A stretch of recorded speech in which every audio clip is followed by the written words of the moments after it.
Pass card ব্যতীত কেউ ভিতরে প্রবেশ করবেন না। দয়া করে কাউন্টার থেকে পাস কার্ড সংগ্রহ করুন এবং ভিতরে প্রবেশ করুন।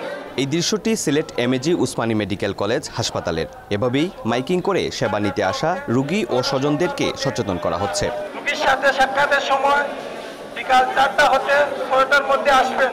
পাস কার্ড ছাড়া কাউকেই হাসপাতালের ভেতরে প্রবেশ করতে দেয়া হচ্ছে না। পাস কার্ড চালু হওয়াতে সুফল ভোগ করছেন রোগীরা। পরিষ্কার পরিচ্ছন্ন ঝামেলাহীন পরিবেশে সেবা দেয়া এবং সেবা নিয়ে অনেকটা স্বস্তিতে চিকিৎসক ও রোগীরা। ভর্তি রোগীদের জন্য পাস কার্ড ওইটা ভালো করছে, ওইটা মনে করেন বইরা কিন্তু কিছু মানুষ আছে অপকর্মের সাথে জড়িত হতে পারবে না। ওরা 150 টাকা রাখছে, আবার বলছে যে এটা ফেরত দিয়ে যাওয়ার সময় 150 টাকা আমাকে ওয়াপাস দিবে। এখন আমরা পাস কার্ড হওয়ার কারণে যে কোনো সময় আমরা সুবিধা হলে নিচে যাইতাম পারি, উঠিয়ে আইতে পারি, কোনো অসুবিধা হয় না। পাস কার্ডও অনেক কমায়, আর নাইলে আগে মানুষ যেমন মন্দিরে হামাইছে চুরিও হয়েছে। পাস কার্ডের ব্যাপারটা যদি আরেকটু ডেভেলপ করা যায়, একজন মানুষের সাথে একজনই পাস কার্ড বহনকারী একজন অ্যাটেন্ডেন্টই আসবেন, তাহলে সেক্ষেত্রে আমার মনে হয় এটা আরেকটু বেটার হবে।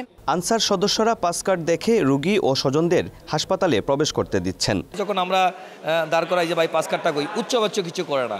একটা সময় অ্যাটাক করতে চাইতো, মানে রাগান্বিত হতো, এখন সেটা হচ্ছে না, এখন মোটামুটি সহনীয় পর্যায়ে আছে। আগের চেয়ে আমরা মনে করি যে সেবার মান বৃদ্ধি পেয়েছে। অনাকাঙ্ক্ষিত ঘটনার যে মাত্রাটা ছিল এটাও অনেকটা কমে আসছে।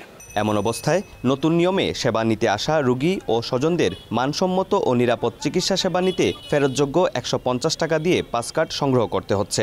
হাসপাতাল কর্তৃপক্ষ বলছে, সার্বিক নিরাপত্তা বজায় রাখা ও নির্বিঘ্ন সেবা দিতেই এই বিশেষ কার্ড চালু করা হয়েছে। প্রথম দিকে যথেষ্ট চ্যালেঞ্জের সম্মুখীন ছিলাম। এই মুহূর্তে আমাদের যারা রোগী তারাও বুঝতে পেরেছেন যে এটা আসলে আলটিমেটলি মানে রোগীর মঙ্গলের জন্যই এই পাসের ব্যবস্থাটা করা। তো ওনারাও আমাদের সহযোগিতা করছেন, আমরাও চেষ্টা করছি এই পদক্ষেপের মাধ্যমে সেবার মানটা বাড়াতে। মে মাসের 6 তারিখ থেকে শুরু হয় এই পাস কার্ড কার্যক্রম। প্রতিদিন নিয়ম করে 80 জন আনসার সদস্য দিয়ে চলছে এই কর্মযজ্ঞ।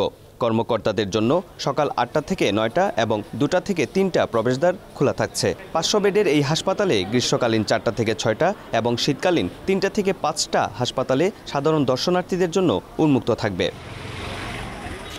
অপু বণিক, সময় সংবাদ, সিলেট।